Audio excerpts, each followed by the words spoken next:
Sir आज अर्थसंकल्पीय अधिवेशनाचा तिसरा आठवडा आहे. जर बघितलं तर सरकारकडनं अर्थसंकल्प शेतकऱ्यांना कर्जमाफीची घोषणा केली. आणखी काय अपेक्षित आहे या आठवड्यात सुरुवातीला?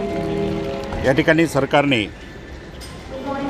बजेट सादर केलेलं आहे. त्या बजेटमध्ये शेतकऱ्यांसाठी कर्जमाफीची घोषणा केलेली आहे. मला असं वाटत नाही फारसे शेतकरी हे थकबाकीदार असतील आणि थकबाकीदार जे कर्जदार असतील त्यांनाच या कर्जाचा लाभ मिळणार आहे. कुठलेही नियमित कर्ज घेणारे शेतकरी आहेत त्यांना या सुटीचा कुठलाही लाभ मिळणार नाही आहे.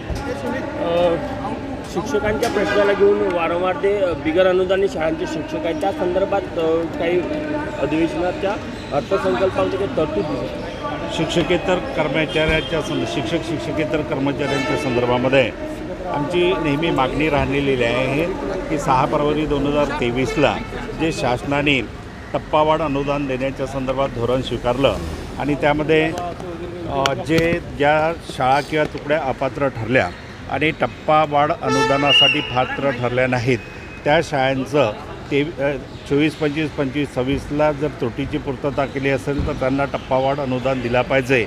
ही मागणी सभागृहामध्ये वारंवार लावून धरतो आहोत, परंतु शासनानं अजूनही त्या मागणीचा आमचा विचार केलेला नाहीत.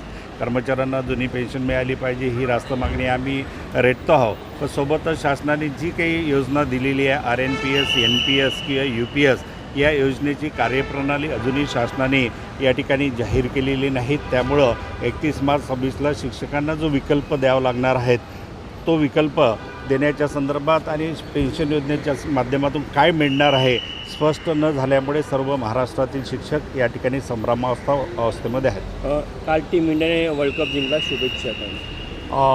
काल भारतीय टीमने वर्ल्ड कप जिंकलेला आहे. त्याबद्दल सर्व खेळाडूंना मी खूप खूप हार्दिक शुभेच्छा देतो तथा भारतीय जनतेला या विजयाच्या खूप खूप शुभेच्छा देतो.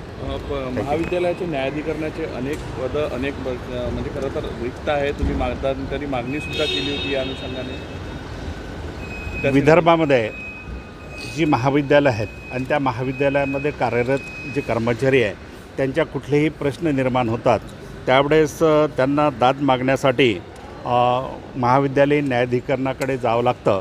परंतु मागील जवळपास 15 महिन्यापासून हे न्यायाधिकरणाची पोस्ट वॅकंट आहेत आणि ती तात्काळ भरावी यासाठी माझी सतत मागणी सुरू आहे. या संदर्भामध्ये राज्याचे उच्च शिक्षण मंत्री चंद्रकांतदादा पाटील यांच्याशी चर्चा झालेली आहे, पत्रव्यवहार झालेला आहे. तसेच महाविद्यालयाच्या संदर्भात माझी दुसरी मागणी आहे की गोंडवाना विद्यापीठाअंतर्गत जॉईंट डायरेक्टर कार्यालय हे निर्माण करावं.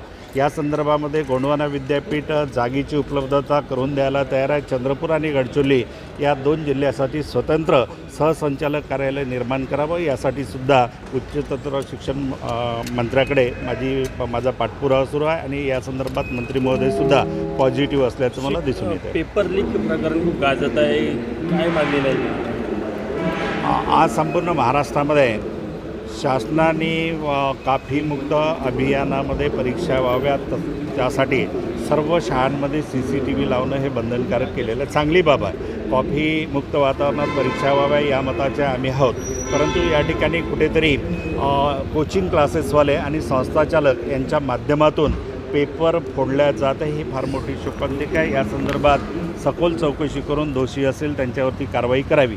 मराठी माध्यमाच्या ज्या शाळा आहेत किंवा ज्या बोर्डाच्या परीक्षा होतात त्या बोर्डाच्या परीक्षेमध्ये एवढं सारं आपण योजना राबवतो, परंतु त्याच वेळेस या महाराष्ट्रामध्ये CBSEच्या शाळांच्या परीक्षा होतात 10वी 12वीच्या. तिथं कुठलंही महाराष्ट्र शासनाचं कंट्रोलिंग नसते. त्यामुळं महाराष्ट्रामध्ये मराठी माध्यमाचे विद्यार्थ्यांचे पर्सेंटेज कमी होतात, पासिंग पर्सेंटेज कमी होतं. त्याच वेळेस CBSEच्या शाळेमध्ये शिकणारे विद्यार्थी असतात त्यांना हायर पर्सेंटेज घेऊन पास होतात. त्या माध्यमातून कुठेतरी मराठी माध्यमाच्या विद्यार्थ्यावरती अन्याय होतो. थँक्यू.